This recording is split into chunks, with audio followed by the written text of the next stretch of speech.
Good morning students, नमस्कार।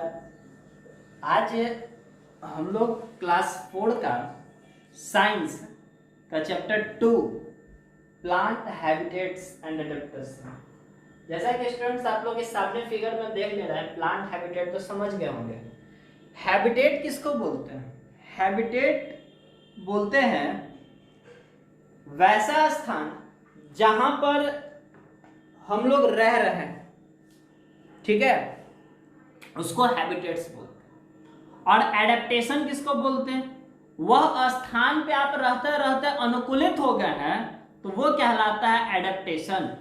जैसे कि स्टूडेंट्स अभी इस कोरोना महामारी में बहुत से लोग जो हैं रूम खाली किए होंगे।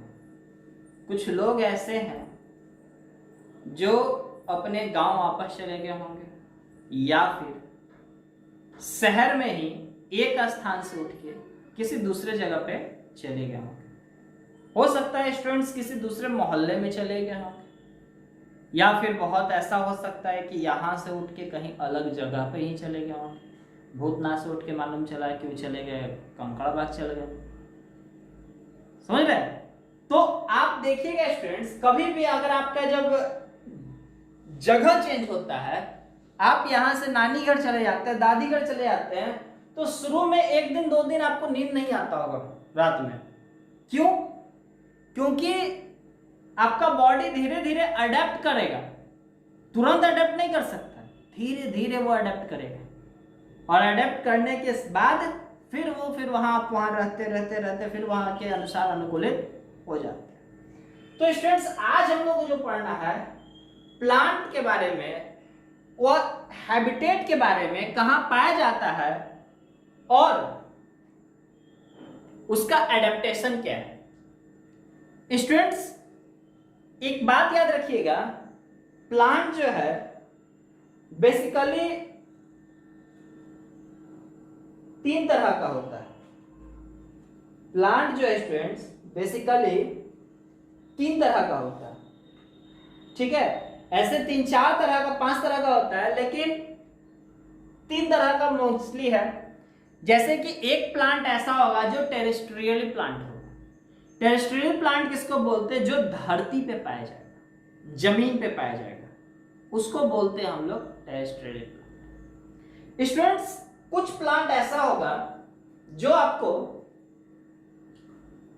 पानी के अंदर पाया जाएगा, वो ग्रो ही करता पानी के अंदर, जिसको हम लोग एक्वेटिक प्लांट्स बोलते हैं। जो पानी के अंदर ग्रो करता है, वहीं पर अपना डेवलप करता है, जीवन यापन करता है, उसको हम लोग वो प्लांट्स बोलते हैं। स्टूडेंट्स कुछ प्लांट ऐसे होंगे जो ना तो पानी पे और ना ही धरती पे पाए जाते हैं। तो मतलब आप बोल सकते हैं कि वो दलदली इलाका में थोड़ा सा पाए जाते हैं। स्टूडेंट्स ऐसे प्लांट को एक्चुअली हम लोग इंसेक्टिवोरस प्लांट बोलते हैं। The plant which eat an insect for food, that is called insectivorous plants. इसके अलावा स्टूडेंट्स कुछ प्लांट ऐसे भी हैं जो कई बार आपको धरती पे भी मिल जाएंगे, कई बार आपको पानी में भी मिल जाएंगे, कई बार आपको दलदली इलाका में भी मिल जाएंगे। कुछ प्लांट ऐसे जगह एक्चुअली स्टूडेंट्स समझिएगा, प्लांट्स बोलते ही सबसे पहले हमारे दिमाग में आता है अच्छा ग्रीन कलर, ग्रीन प्लांट सबसे पहला ख्याल आता है। बट स्टूडेंट्स एक बात याद रखना, यहां अगर आप ये कहते हैं कि सारा प्लांट्स ग्रीन है तो गलत है। ये बात मैक्सिमम प्लांट्स ग्रीन है, बहुत ऐसे प्लांट्स जो ग्रीन कलर के नहीं होते। जैसे साग ही को देखिए ना, लाल साग हम लोग कहते हैं, कहाँ ग्रीन कलर का, लाल रंग का, बस समझ रहे हैं। तो इसी में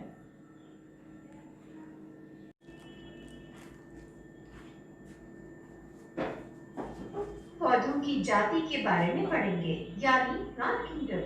पौधों का प्राकृतिक वातावरण जहाँ पौधे रहते हैं और बढ़ते हैं। पौधे सभी जगह दिखाई देते हैं, जैसे कि समतल क्षेत्र यानी प्लेन्स में, पहाड़ में, रेगिस्तान में, और पानी के अंदर भी। इस पिक्चर में देखो, पौधे भिन्न भिन्न शेप्स के होते हैं। कुछ गोल हैं, कुछ ओवल यानी अंडे जैसे, और कुछ आइसक्रीम कोन के जैसे। आप सोच रहे होंगे, ये सब पौधे जो अलग अलग जगह उगते हैं, वो सब इतने अलग अलग क्यों दिखते हैं, है ना?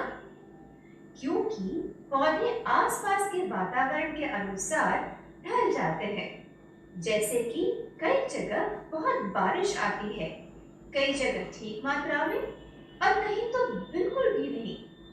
कई जगह बहुत गर्मी पड़ती है और कहीं बिल्कुल ठंडी। मिट्टी भी सभी जगह की अलग होती है।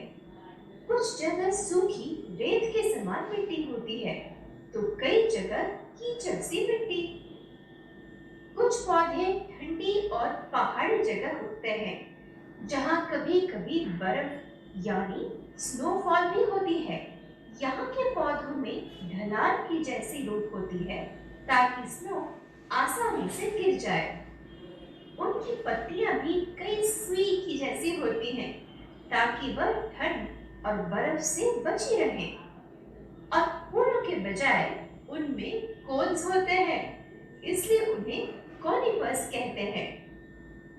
अच्छा, अब मुझे समझ में आया, जो पहाड़ पर पेड़ था उसका नाम मिस्टर कॉनिफर क्यों था। हाँ, उन्होंने मुझे अपनी नुकीली पत्तियां भी दिखाई थी। पौधे जो समतल क्षेत्र यानी प्लेन्स में उगते हैं, उनकी लकड़ी जैसे तने होते हैं, समतल और चौड़ी पत्तियां होती हैं, और उनका रूप छतरी यानी अम्ब्रेला के जैसा होता है।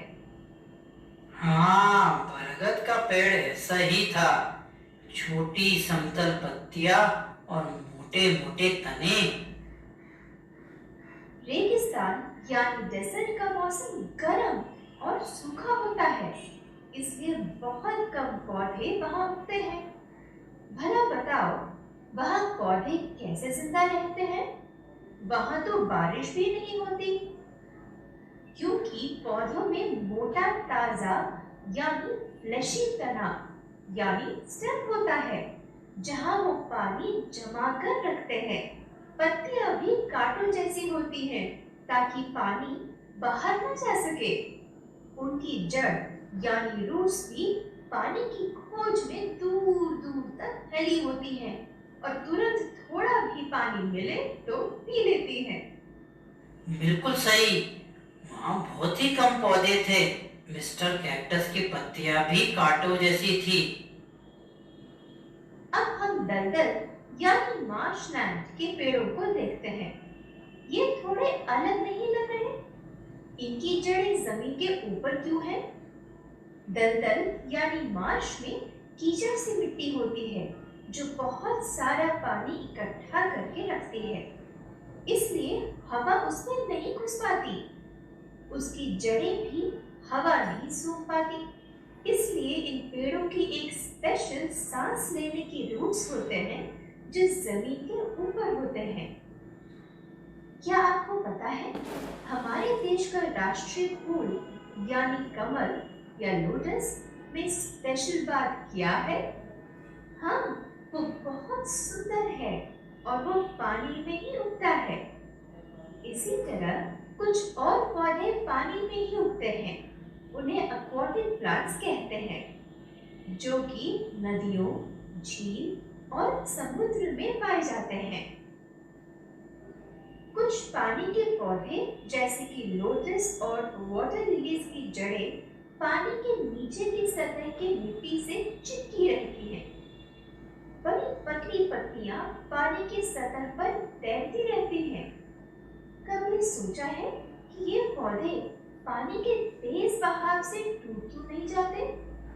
इन पौधे के तने यानी स्टेम्स बहुत लचीले यानी फ्लेक्सिबल रहते हैं, ताकि वो पानी के बहाव के अनुसार उड़ जाए और तेज लहरों से बच जाए।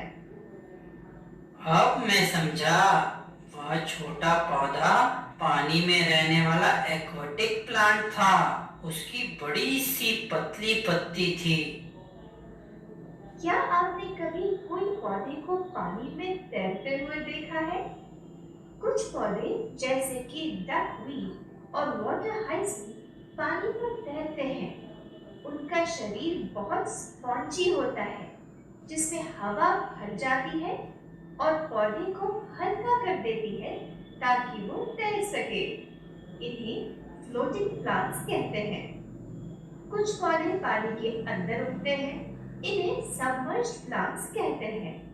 इनकी पत्तियां संकरी और पतली होती हैं क्योंकि इनमें स्टोमाटा नहीं होता।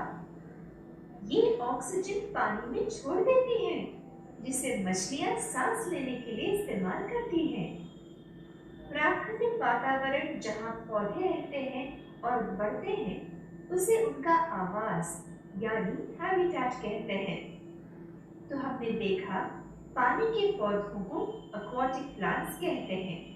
ये 3 प्रकार के होते हैं: फ्लोटिंग प्लांट्स, फिक्स्ड प्लांट्स और सबमर्ज्ड प्लांट्स।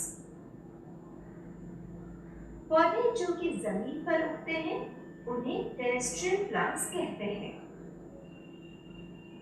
जमीन के कुछ पौधे जैसे कि ओक, मलबरी, मेपल अपनी पत्तियां सर्दियों में छोड़ देते हैं ताकि वो ठंड से बच जाए। इन्हें डेसिड्यूस ट्रीज कहते हैं। कुछ पौधे जैसे पाइन, स्प्रूस अपनी पत्तियां पूरे साल रखते हैं। इन्हें एवरग्रीन ट्रीज कहते हैं। आप मानो या ना मानो, कुछ पौधे कीड़े भी खाते हैं, जैसे कि पिक्चर प्लांट, वीनस फ्लाईट्रैप इत्यादि। और ये कीड़े क्यों खाते हैं? क्योंकि ये जमीन पर उगते हैं, उसमें मिनरल्स की कमी होती है, इसलिए ये पौधे कीड़ों को खाकर मिनरल्स की कमी पूरी करते हैं। पौधों को उनके आवास यानी हैबिटेट के अनुसार 2 भागों में बांटा जाता है: टेरेस्ट्रियल या जमीन पर उगने वाले पौधे और एक्वाटिक या पानी पर उगने वाले पौधे। टेरेस्ट्रियल प्लांट्स में 2 प्रकार, एवरग्रीन और डेसिड्यूस प्लांट्स। एक्वाटिक प्लांट्स में 3 प्रकार, फिक्स्ड, फ्लोटिंग और सबमर्ज्ड। तो आपने देखा पौधे मौसम, मिट्टी, तापमान, बारिश, हैबिटेट के अनुसार अपने आप को ढाल यानी अडैप्ट कर लेते हैं। इस प्रक्रिया को अडैप्टेशन कहते हैं। हमें पौधों को और उनके आवास यानी हैबिटेट के साथ छेड़खानी नहीं करनी चाहिए। ऐसा करने से हम मनुष्य ही प्रभावित होंगे। इसलिए पौधों को बचाओ और पौधे लगाओ और पर्यावरण की रक्षा करो।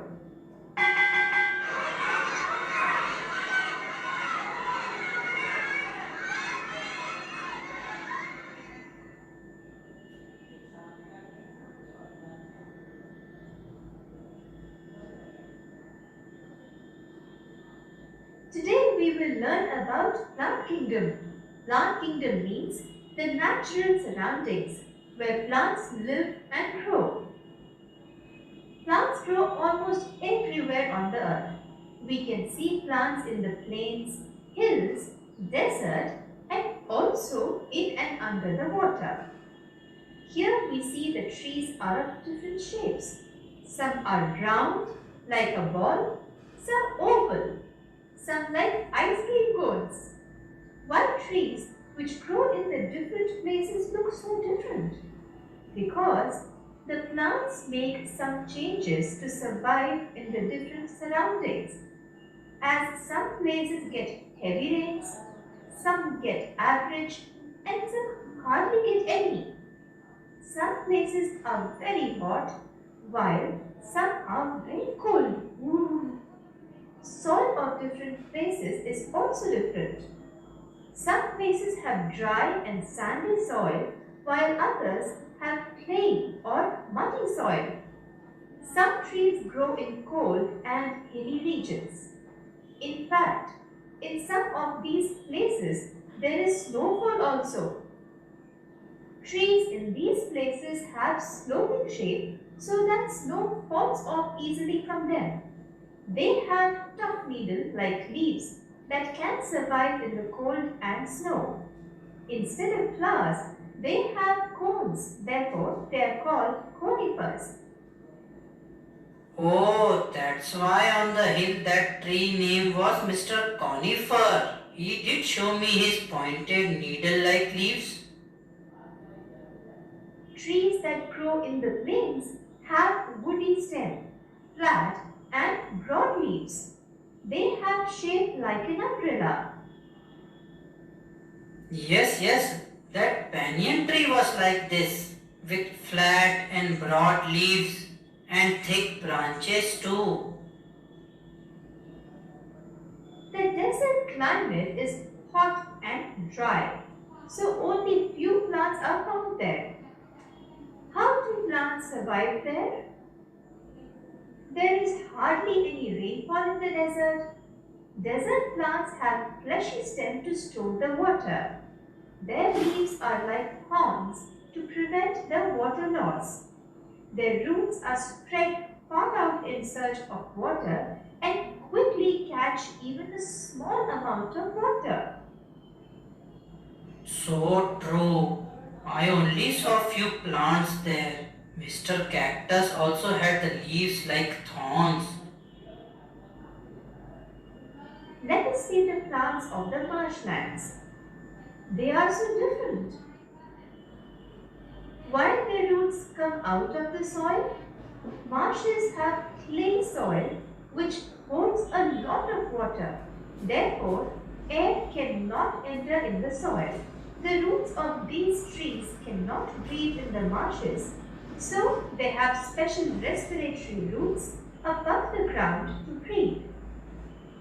Do you know what is so special about our country's national flower, lotus?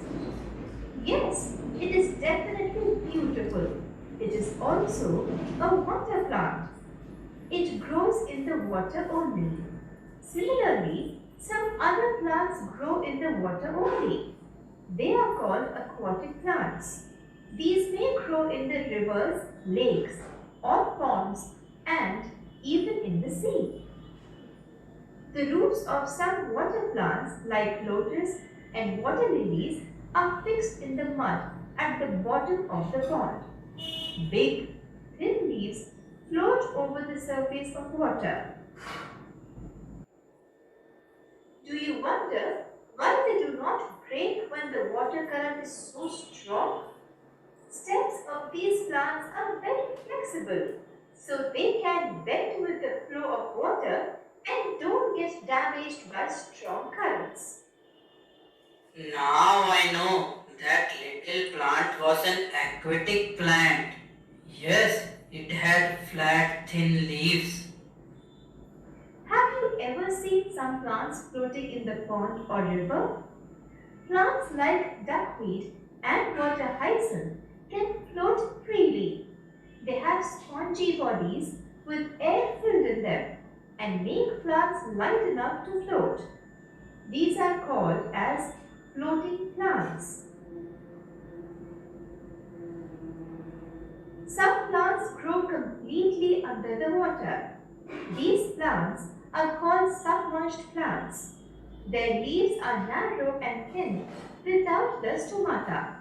They give out oxygen into the water, which is used by the fishes for breathing.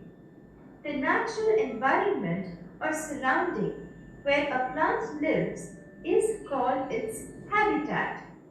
So we saw water plants are called aquatic plants, floating plants, fixed plants, and submerged water plants are the three kinds of aquatic plants. Plants that grow on land are called terrestrial plants. Some land trees like oak, mulberry, maple, birch shed their leaves in winters to protect themselves from cold. They are called deciduous trees. Plants like pine, spruce, and fir keep their leaves throughout the year. They are called evergreen trees. Believe it or not, there are some plants that eat insects too, like the pitcher plant or the Venus flytrap. Why do they eat insects? The soil where they grow is deficient in minerals, so these plants trap insects to fulfill the requirement of minerals. According to their habitat, we can divide plants in two groups: terrestrial or land plants, aquatic or water plants. Terrestrial plants are either evergreen plants or deciduous plants. Aquatic plants can be divided into three groups. 1. Fixed water plants. 2. Free floating plants. And 3. Submerged or underwater plants. We saw plants make a lot of changes to adapt themselves to the different climatic conditions, soil types, rainfall, temperature, and the habitat. This process of making changes in themselves to adjust to their surroundings or habitat by the plants is called as adaptation. We humans should not disturb them and their habitats knowingly or unknowingly. By doing this, we only will suffer. Save trees, plant more trees, and protect our environment.